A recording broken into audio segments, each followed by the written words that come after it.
ಸಿದ್ದರಾಮಯ್ಯನವರು ಮತ್ತು D K Shivakumar ಒಳಗೊಂಡಂತೆ ಇರುವಂತಹ ಸಚಿವ ಸಂಪುಟ ಅಧಿಕಾರದ ಕಚ್ಚಾಟದಲ್ಲಿ 100ಕ್ಕೆ 100 ಮಗ್ನರಾಗಿ ಹೋಗಿದ್ದಾರೆ ಹೊರತಾಗಿ ರಾಜ್ಯದ ಜನರ ಹಿತ ಕಾಪಾಡೋದಕ್ಕೆ ದಿವ್ಯ ನಿರ್ಲಕ್ಷ್ಯವನ್ನು ವಹಿಸ್ತಾ ಇದೆ. ಅದರೊಳಗೂ ವಿಶೇಷವಾಗಿ ಈ ನಮ್ಮ ರೈತರೇ ದೇಶದ ಬೆನ್ನೆಲುಬು, ರಾಜ್ಯದ ಬೆನ್ನೆಲುಬು. ರೈತರಿಗೆ ಎಲ್ಲ ಸಮಸ್ಯೆಗಳನ್ನು ನಿರ್ಲಕ್ಷ್ಯ ಮಾಡಿ ಕೇವಲ ಗ್ಯಾರಂಟಿಗಳ ಒಂದು ಹೇಳಿಕೆಗಳನ್ನೇ ಕೊಟ್ಕೊಳ್ತಾ ರೈತರ ಯಾವ ಸಮಸ್ಯೆಗೂ ಸ್ಪಂದಿಸದೇ ಇರೋದನ್ನು ನಾವು ಕಂಡಿದ್ದೀವಿ.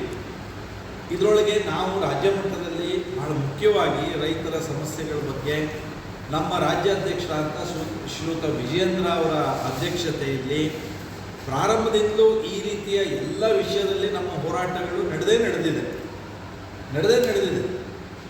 ಈಗಲೂ ಸಹ ಕಬ್ಬು ಬೆಳೆಗಾರರ ಹೋರಾಟದಲ್ಲಿ ವಿಜಯೇಂದ್ರ ಅವರು ನಮ್ಮ ರಾಜ್ಯ ಅಧ್ಯಕ್ಷರು ಸ್ವತಃ ಹೇಗೆ ಭಾಗಿಯಾಗಿ ಸರ್ಕಾರ 3,300 ರೂಪಾಯಿ ಘೋಷಣೆ ಆಗುವಂತೆ ಆಯಿತು ಅನ್ನೋದು ಗೊತ್ತಿದೆ. ಆದರೆ ಅದು ಇನ್ನೂ ಸಮರ್ಪಕವಾಗಿ ಎಲ್ಲ ಕಡೆಗೆ ಅದು ಸರಿಯಾಗಿ ಆಗಲಿಲ್ಲ. ಈ ಉದಾಹರಣೆಗೆ ಹಳಿಯಾಳದ್ದೇ ನಾವು ನೋಡಿದರೆ ಇನ್ನೂ 3,200 ಅಂತ ಹೇಳ್ತಿದ್ದಾರೆ, 3,300 ಮಾಡಲಿಲ್ಲ. ಹಾಗೆ ರಾಜ್ಯದ ಬೇರೆ ಬೇರೆ ಶುಗರ್ ಮಿಲ್ಗಳಲ್ಲೂ ಕಬ್ಬು ಕಾರ್ಖಾನೆ ಅರೆಯುವ ಕಾರ್ಖಾನೆಗಳಲ್ಲೂ ಇನ್ನೂ 3,300 ಕೊಡೋದಕ್ಕೆ ಪ್ರಾರಂಭಿಸಿಲ್ಲ. ಇನ್ನೂ ಬೀದರ್ ಗುಲ್ಬರ್ಗ ಕಡೆಗೆ ಇನ್ನೂ ಕಡಿಮೆ ಆಗ್ತಿರುವಂಥ ಸುದ್ದಿ ಇದೆ. ಹಾಗಾಗಿ ರೈತರು ಅಸಮಾಧಾನದಲ್ಲೇ ಈ 3,300 ಒಪ್ಕೊಂಡಿದ್ದಾರೆ ಹೊರತು ಅನಿವಾರ್ಯವಾಗಿ ಕಬ್ಬು ಕಟಾವು ಮಾಡಿದವರು ಒಣಗಿ ಹೋಗುತ್ತೆ ಇತ್ಯಾದಿ ಕಾರಣದಿಂದ ಅವರಿಗೆ ನ್ಯಾಯ ದೊರಕಿಸಿಕೊಡೋದಕ್ಕೆ ಈ ಸರ್ಕಾರ ಸಾಧ್ಯ ಆಗಲಿಲ್ಲ. ಇದು ಕಬ್ಬು ಬೆಳೆಗಾರದ್ದು ಒಂದು. ಈಗ ಮೆಕ್ಕೆಜೋಳದ ನೋಡ್ತಾ ಇದ್ದೇವೆ. ಮೆಕ್ಕೆಜೋಳದ್ದಂತೂ ಕೇಂದ್ರ ಸರ್ಕಾರ MSP ದರವನ್ನು ನಿರ್ಧಾರ ಮಾಡಿ ನಮಗೆ 2,400 ಬೆಂಬಲ ಬೆಲೆಯನ್ನು ಕೊಟ್ಟರು. ರಾಜ್ಯ ಸರ್ಕಾರ ಖರೀದಿ ಕೇಂದ್ರವನ್ನು ಅದನ್ನು ತೆರೆದೆ ಮೆಕ್ಕೆಜೋಳ ಅದು ರಸ್ತೆ ಪಾಲಾಗ್ತಾ ಇದೆ, ಬೀದಿ ಪಾಲಾಗ್ತಾ ಇದೆ. ರೈತರು ಒಂಥರ ಹತಾಶ ಸ್ಥಿತಿಯಲ್ಲಿ ತಮ್ಮ ಆಕ್ರೋಶವನ್ನು ವ್ಯಕ್ತಪಡಿಸ್ತಾ ಇದ್ದಾರೆ. ಇದನ್ನು ನಾವು ನೋಡ್ತಾ ಇದ್ದೇವೆ. ದಿನ ಬೆಳಗಾದರೆ ಹೋರಾಟಗಳು, ಪ್ರತಿಭಟನೆಗಳು ರಾಜ್ಯದ ಉದ್ದಗಲದಲ್ಲಿ ಮೆಕ್ಕೆಜೋಳ ವಿಫಲತೆಯ ತುದಿಯಲ್ಲಿದೆ. ಇದನ್ನು ಪ್ರಾರಂಭದಿಂದಲೂ ನಾವು ಹೇಳ್ತಿದ್ದೀವಿ. ಪ್ರತಿಪಕ್ಷವಾಗಿ ಭಾರತೀಯ ಜನತಾ ಪಾರ್ಟಿ ನಮ್ಮ ಪಾತ್ರವನ್ನು ಯಶಸ್ವಿಯಾಗಿ ನಿರ್ವಹಿಸ್ತಾ ಇದ್ದೇವೆ. ಆದರೆ ಕಾಂಗ್ರೆಸ್ ಅದು ಸದಿದಾರಿಗೆ ಬರುವಂತೆ ಕಾಣ್ತಾ ಇಲ್ಲ. ಅಧಿಕಾರದ ದಾಹದಿಂದಾಗಿ ಕಾಂಗ್ರೆಸ್ ರಾಜ್ಯವಾದ ಜನ ತಲೆ ತಗ್ಗಿಸುವಂಥ ಸ್ಥಿತಿಯನ್ನು ದಿನಕ್ಕೆ ಹೆಚ್ಚಿಸ್ತಾ ಇದೆ.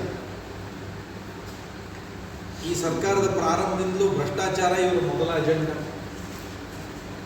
ವಾಲ್ಮೀಕಿ ಹಗರಣನೋ ಮೂಡಾ ಸೈಟ್ ಹಗರಣದಿಂದ ಹಿಡಿದು ಅದು ಎಷ್ಟು ಜನ ಹಗರಣಗಳನ್ನು ಮಾಡಿದ್ರು ಅಂತ ರಾಜ್ಯಪಾಲರಿಗೆ ದೂರು ಕೊಟ್ಟರು, ಮುಖ್ಯಮಂತ್ರಿಗಳಿಗೆ ದೂರು ಕೊಟ್ಟರು, ಲೋಕಾಯುಕ್ತರಿಗೆ ದೂರು ಕೊಟ್ಟರು, ಸ್ವತಃ ಆಡಳಿತ ಪಕ್ಷದ ಶಾಸಕರೇ ಮಂತ್ರಿಗಳೇ ಒಬ್ಬರಿಂದೊಬ್ಬರಿಗೆ ಹೇಳಿಕೊಂಡ್ರು. ಇದೆಲ್ಲ ನಾವು ನೋಡಿದ್ದೇವೆ. ಗುತ್ತಿಗೆದಾರರಂತೂ ತಮ್ಮ ಬಿಲ್ ಬಂದಿಲ್ಲ ಅನ್ನೋದನ್ನು ಅಧಿಕೃತವಾಗಿ ಪತ್ರ ಬರೆದು ಹೇಳಿದ್ರು. ನಾವು ಇನ್ನೇನು ಹೇಳ್ಬೋದು, ಭ್ರಷ್ಟಾಚಾರ ಮಿತಿ ಮೀರಿರೋದಕ್ಕೆ ಅಧಿಕಾರಿಗಳ ವರ್ಗಾವಣೆ ಅಂತೂ ಒಂದು ದೊಡ್ಡ ದಂಧೆ ಆಗಿದೆ. ಅದು ಕಾಂಗ್ರೆಸ್ಸಿನ ನಮ್ಮೂರಿನ ಮರಿಪುಡಾರಿಗಳಿಂದ ಹಿಡಿದು ಶಾಸಕರು, ಮಂತ್ರಿಗಳಿಂದ ಹಿಡಿದು ಉಸ್ತುವಾರಿ ಮಂತ್ರಿಗಳಿಂದ ಹಿಡಿದು ರಾಜ್ಯ ಸರ್ಕಾರದಲ್ಲಿರುವಂತಹ ಪ್ರತಿಯೊಬ್ಬರು ಭ್ರಷ್ಟಾಚಾರದಲ್ಲಿ ಮುಳುಗಿ ಹೋಗಿದೆ.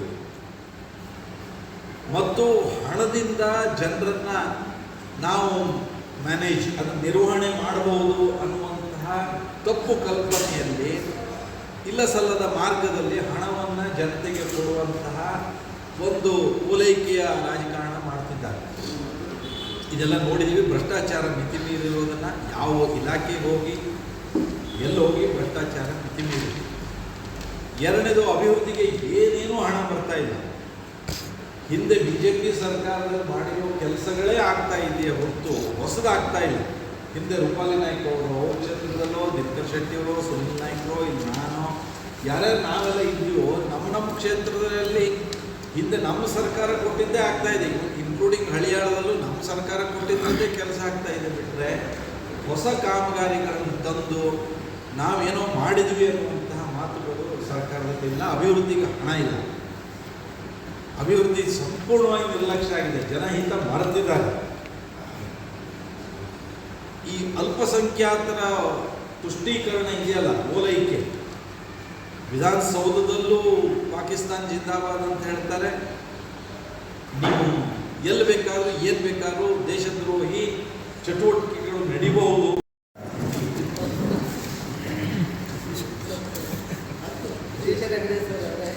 ನಮ್ಮ ಜೊತೆ ಸ್ಪೀಕರ್ ಆಗಿದ್ರಲ್ಲ ಅದಕ್ಕೆ ಓದಾಟ ವಿಶೇಷ ವೆಂಕಟೇಶ್ವರ ಅವರೇ, ಎಲ್ಲ ನಮ್ಮ ಮಾಜಿ ಶಾಸಕರು, ಮುಖಂಡರು, ವಿಡಿಯೋನೇ ಮಾಡಲಿಲ್ಲ. ಎಲ್ಲ ಕಾರ್ಯಕರ್ತರು ಇವತ್ತು ನಮ್ಮ ಸಂಸದರು ರಾಜ್ಯದಲ್ಲಿ ನಡೀತಾ ಇರುವಂತಹ ಈ ಒಂದು ರೈತರಿಗೆ ಅನ್ಯಾಯ ಆಗುವುದನ್ನು ನಾವೆಲ್ಲರೂ ನೋಡ್ತಾ ಇದ್ದೇವೆ. ಅದನ್ನು ಖಂಡಿಸಿ ನಮ್ಮ ರಾಜ್ಯದ ರಾಜ್ಯಾಧ್ಯಕ್ಷರಾದಂಥ ವಿಜೇಂದ್ರ ಸರ್ ಅವರ ನೇತೃತ್ವದಲ್ಲಿ ಇಡೀ ರಾಜ್ಯದಲ್ಲಿ ರೈತರ ಸಮಸ್ಯೆ ಬಗ್ಗೆ ಈಗಾಗಲೇ ಹೋರಾಟವನ್ನು ಪ್ರಾರಂಭಿಸಿದ್ದೇವೆ. ಈ ಒಂದು ಹೋರಾಟ ಉತ್ತರ ಕನ್ನಡ ಜಿಲ್ಲೆಯಲ್ಲೂ ಕೂಡ ಆಗಬೇಕನ್ನೋದು ನಮ್ಮ ರೈತರ ಸಮಸ್ಯೆಗಳ ಅಧಿವೇಶನದ ಟೈಮ್ನಲ್ಲಿ ಬಯಲಿಗೆಳೆದು ಏನು ನಾವು BJP ಸರ್ಕಾರ ಇದ್ದಾಗ ನಮ್ಮ ಇಂದಿನ ಮುಖ್ಯಮಂತ್ರಿ ಆದಿರುವಂಥ ನಮ್ಮ ಯಡಿಯೂರಪ್ಪಜಿಯವರು ಆಗಲಿ, ಬೊಮ್ಮಾಯಿ ಸರ್ ಅವರಿಗೆ ಕೊಟ್ಟಿರುವಂತಹ ರೈತರಿಗೆ ಅನುದಾನವನ್ನು ಆಗಿನ ಒಂದು ಹೆಕ್ಟರಿಗೆ ಆಗಿನ ಒಂದು ರೈತರ ಸಮಸ್ಯೆಗೆ ಕೊಟ್ಟಿರುವಂಥ ಅನುದಾನ ಈಗಿನ ಕಾಂಗ್ರೆಸ್ ಸರ್ಕಾರ ಅದನ್ನು ಕಡಿತ ಮಾಡಿ ಒಂದು ದಾಖಲೆಯನ್ನು ನಾವು ಕೊಡ್ತಾ ಇದ್ದೇವೆ. ಈ ದಾಖಲೆಯಲ್ಲಿ ನೀವು ನೋಡಿದ ತಕ್ಷಣ ನಿಮ್ಗೆ ಗೊತ್ತಾಗ್ಬಿಡುತ್ತೆ ಯಾವುದ್ಯಾವುದಕ್ಕೆ ಎಷ್ಟೆಷ್ಟು BJP ಸರ್ಕಾರ ಕೊಟ್ಟಿದೆ, ಅದನ್ನು ಕಡಿತ ಮಾಡಿ ಈಗಿನ ಕಾಂಗ್ರೆಸ್ ಸರ್ಕಾರ ಎಷ್ಟು ಕಡಿತ ಮಾಡಿ ರೈತರಿಗೆ ಅನ್ಯಾಯವನ್ನು ಮಾಡ್ತಾ ಇದೆ ಅಂತ ನಾವೆಲ್ಲರೂ ಈಗ ನೋಡ್ತಾ ಇರುವಂಥದ್ದು. ಸಂಸದರು ಈ ಬಗ್ಗೆ ರೈತರ ಸಮಸ್ಯೆಗಳ ಬಗ್ಗೆ ಎಲ್ಲವನ್ನು ತಿಳಿಸಿ ಹೇಳಿದ್ದಾರೆ. ಆದರೆ ಉತ್ತರ ಕನ್ನಡ ಜಿಲ್ಲೆಯಲ್ಲಿಯೂ ಕೂಡ ಇದೇನು ಕಡಿಮೆ ಇದ್ದಿಲ್ಲ. ಕೋಸ್ಟಲ್ ಬೆಲ್ಟ್ ನೋಡಿದಾಗ ನಾವು ಬೆಟ್ಟದ ಕೆಳಗೆ ನೋಡಿದಾಗ ಮೀನುಗಾರರ ಸಮಸ್ಯೆ ಬಗ್ಗೆ ಆಗಲಿ, ಇನ್ನಿತರ ಸಮಸ್ಯೆ ಬಗ್ಗೆಯೂ ಕೂಡ ಒಂದು ಚೂರು ಕೂಡ ಯಾರೂ ಕೂಡ ಧ್ವನಿ ಎತ್ತಾ ಇಲ್ಲ. ಭಾಳ ದಿವಸದಿಂದ ಕೂಡ ಈ ಒಂದು ಕೋರ್ಟ್ ಕೇಳಿ ವಾಣಿಜ್ಯ ಬದ್ಧರಾಗಲಿ, ಇನ್ನಿತರ ಕೋರ್ಟ್ಗಳಿಗಾಗಿ ಜನರಿಗೆ ಕೇಳ್ದೇ ಎಲ್ಲ ಯೋಜನೆಗಳು ತಂದಿದ್ದಾರೆ.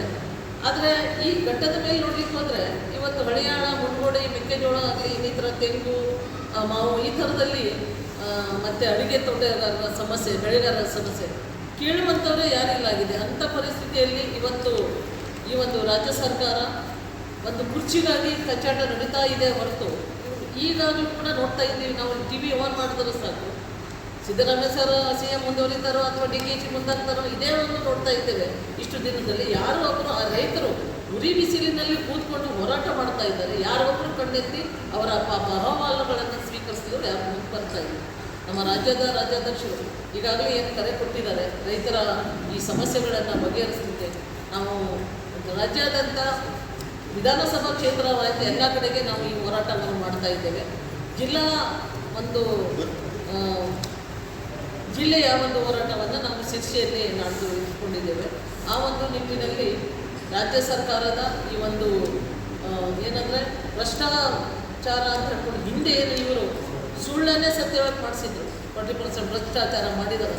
ಅದು ಇವ್ರು ಮಾಡ್ತಾ ಇರುವಂಥ ಭ್ರಷ್ಟಾಚಾರ ಓಪನ್ ಆಗಿ ಕಾಣಿದ್ರು ಕೂಡ ಯಾರು ಕುರ್ಚಿ ಖಾಲಿ ಮಾಡ್ತಾ ಇಲ್ಲ, ಅಥವಾ ಅವರಿಗೆ ಯಾವುದೇ ಥರ ನೋವಾಗ್ತಾ ಇಲ್ಲ. ಜನರಿಗೆ ಈ ಥರ ಅಂದರೆ ಜನರ ಕಣ್ಣಲ್ಲಿ ರಕ್ತ ಬರುವ ತನಕ ಅವರು ಈ ಥರದ ಭ್ರಷ್ಟಾಚಾರ ಮಾಡ್ತಾ ಇದ್ದಾರೆ. ಮತ್ತು ಯಾವ್ಯಾವ ಇಲಾಖೆಗಳಿಗೆ ಯಾವ್ಯಾವ ಹಣ ಇದೆ ಅನ್ನೋದು ಅದನ್ನು ತೆಗೆದು ಅವರು ಬೇರೆ ಬೇರೆ ಒಂದು ಇದಕ್ಕೆಲ್ಲ ಯೂಸ್ ಮಾಡ್ತಾ ಇದ್ದಾರೆ. ನಾವು ಇವತ್ತು ಈ ಗುಂಡಿಗಳನ್ನು ನೋಡುವಂಥ ಪರಿಸ್ಥಿತಿ ಎಲ್ಲ ಕಡೆಗೆ.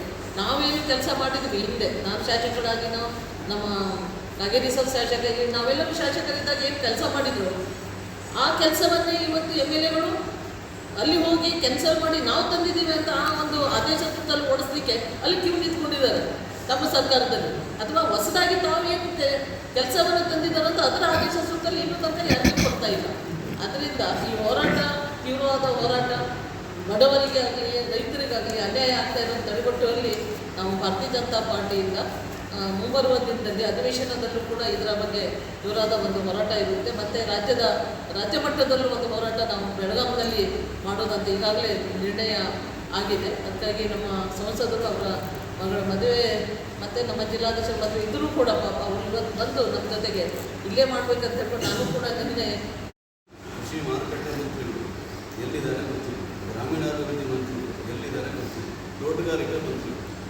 ಯಾಕಂದರೆ ಇಷ್ಟು ಜ್ವಲಂತ ಸಮಸ್ಯೆ ಇರಬೇಕಾದ್ರೆ 4 ಮಂತ್ರಿಗಳು ಕಳೆದು ಹೋಗಿದ್ದಾರೆ. ನಮ್ಮ ಹೋರಾಟದಲ್ಲಿ ಅದು ಕೂಡ ಇದೆ, ಅವರು ದುಡ್ಡು ಕೊಡಿ ಅಂತ ನಾವು ಕಳವಳದಿಂದ ಇದನ್ನು ಹೆಸರು ಭೇಟಿ ಇಲ್ಲ. ಆ ಮೀನುಗಾರಿಕೆನೂ ಬಂತು. ಇನ್ನೂ 5 ಅಡಿಷನ್ ಇದೆ.